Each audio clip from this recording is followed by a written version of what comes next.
சமீபத்தில் பார்த்தீங்க அப்படின்னா விஜய் அவர்கள் வந்துட்டு ஒரு 3ஆம் ஆண்டு விழா வந்து நடத்தினார் கட்சி சார்பில். வேல்முருகன் அவர்கள் வந்து மேடையை பாடின பாட்டுக்கு வந்துட்டு கேஸ் கொடுத்துருந்தீங்க. புகார். போலீஸில் வந்து புகார் கொடுத்துருந்தீங்க. என்ன புகார்? அதோட புகாரோட பின்னணி, முழு பின்னணி முதல்ல சொல்லுங்கள். அதாவது முருகப்பெருமான் நாங்கள்லாம் வந்து இந்து கடவுள் சொல்லிட்டு மட்டுமில்லை மேடம். எல்லாரையும் வந்து பார்த்தீங்கன்னா, எந்த ஒரு மதத்தையும் வந்து யாரும் வந்து அதை கிண்டல் பண்ணக்கூடாது.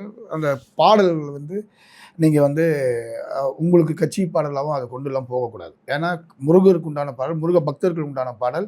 அந்த பாடல்லாம் வந்து முருகருடைய கந்த சஷ்டி கவசம், சுந்தர கவசம், குமரஸ்தவம், அப்புறம் சஷ்டி கவசம் இந்த மாதிரிலாம் இருக்கு. இந்த பாடல்கள்லாம் பார்த்தீங்கன்னு சொன்னா, சஷ்டி கவசம்லாம் வந்து பார்த்தீங்கன்னா, நம்ம வந்து உடல் வந்து ஒருத்தருக்கு நோய்வாய்ப்பட்டிருக்குன்னா, அந்த நம்ம வந்து குணமடையணும்னு சொல்லிட்டு இந்த சஷ்டி கவசம்லாம் கூட பெரியவங்கலாம் வந்து பாடுவாங்க.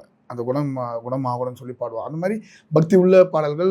முருகர் வந்து தமிழகத்தினுடைய முதல் கடவுள், விநாயகர் முதல் கடவுள். முருகர் வந்து இன்னைக்கு வந்து உலகம் முழுவதும் வந்து முருக பக்தர்கள் வந்து அதிகமாக இருக்காங்க. அப்படி இருக்கும்போது நீங்கள் முருகர் பாடலை வந்து நீங்கள் கொச்சப்படுத்தும் வகையிலும் அதை வந்து ரீமேக் பண்ணி நீங்கள் பாடுறதுலாம் வந்து ஏற்றுக்க மாட்டோம். ஏன்னு கேட்டிங்கன்னா, நீங்க இதே வந்து சினிமாலயே கூட நிறைய மாதிரி ரீமேக் சாங்ஸ் எல்லாம் வந்திருக்குது. தவறுதான், நாங்க கண்டிக்கிறோம். நாங்க நிறைய புகார்கள் கொடுத்து தான் இருக்கோம். சினிமால வரும்போது தண்டிக்கல. நீங்க வந்து முருகர் இந்து மதத்தை சார்ந்த, இந்து கடவுளை சார்ந்த பாடல்களை மட்டும் நீங்க வந்துட்டு சினிமாவுக்கு வந்து நீங்க அரசியலுக்கோ மற்றதெல்லாம் பயன்படுத்த நினைக்கிற மாற்று மதத்தின் சார்ந்த கிறிஸ்தவத்தையோ இஸ்லாம் மதத்தை பாடல்களை உங்களால் அப்படி கொண்டு வர முடியுமா? இல்லை அந்த மத சார்ந்தவங்களாம் விட்டுருவாங்களா?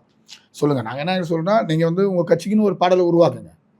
அதை வந்து மக்கள் வரவேற்பாங்க. அதை நாங்களும் வரவேற்க தயாராக இருக்கோம். நீங்கள் எதுக்கு நீங்கள் வந்து இந்த மாதிரி முருகர் பாட்டெல்லாம் வந்துட்டு ரீமேக் பண்ணிட்டு நீங்கள் உங்கள் கட்சி பாடல் மாதிரியும் இவர் தான் என்னவோ முதல் கடவுள் மாதிரியும் அப்படிலாம் கொண்டு வரக்கூடாது. அது வந்து ஏற்றுக்க மாட்டோம். உங்கள் ரசிகர்களுக்கு நீங்கள் தலைவர், உங்களை நேசிக்கிறவருக்கு நீங்கள் தலைவர், ஓகேங்களா? பட் எனக்கு நீங்கள் தலைவர் கிடையாது. எனக்கு நீங்கள் தலைவர் இல்லை. ஒவ்வொரு கட்சிக்கு ஒவ்வொருத்தர் தலைவர் இருக்காங்க. அப்படி இருக்கும்போது நீங்கள் வந்து முருகர் பாட்டை வச்சு நீங்கள் தான் தலைவர் அப்படிலாம் சொன்னால் அதெல்லாம் நாங்களாம் ஏற்றுக்கல மாட்டோம்.